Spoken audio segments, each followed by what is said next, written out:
So today, some cool synergy happened. As you know, I own a rental company. I also own an Airbnb. The rental company I own 100% of. The Airbnb, I am an equal owner with three other people. And my rental company set up a tent at my Airbnb for our first tented wedding at the Airbnb. Synergy, things coming together, basically. So I'm going to show the video and I'm going to kind of talk over it.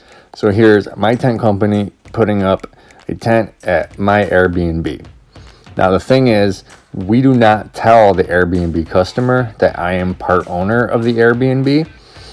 We just tell them our preferred vendor, which is obviously going to be me because I know the place, I know where the tents can go, I know where the stuff is underground. We try to keep it out of the conflict of interest area, I guess you could say.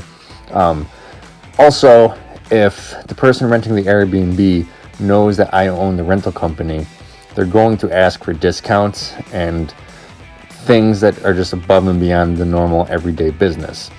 So I can't be discounting the tents and deliveries and running out there every single day to do something. So we just keep it separate. Same thing with the restroom trailer company. This particular event is not getting one of the restroom trailers from my restroom trailer company, but when they do, it's just going to all be separate. The customer does not need to know who's involved, who owns what of what. They just rent the Airbnb and then they rent the tent from me. Now, if I don't have a tent for what they need, I'm fine with another rental company coming in. It's okay. I'm not going to say no.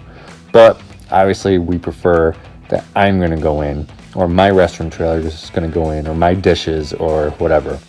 So it was cool. It was a little weird because, I couldn't go in.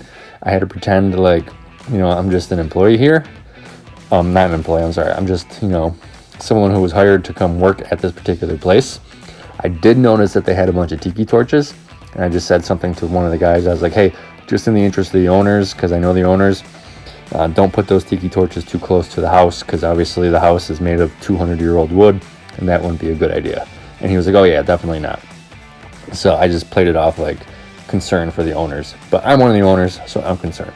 So yeah, it was kind of cool to do a tent at my own property, and kind of weird because we're not letting them know that I own both of them, or I own part of the Airbnb.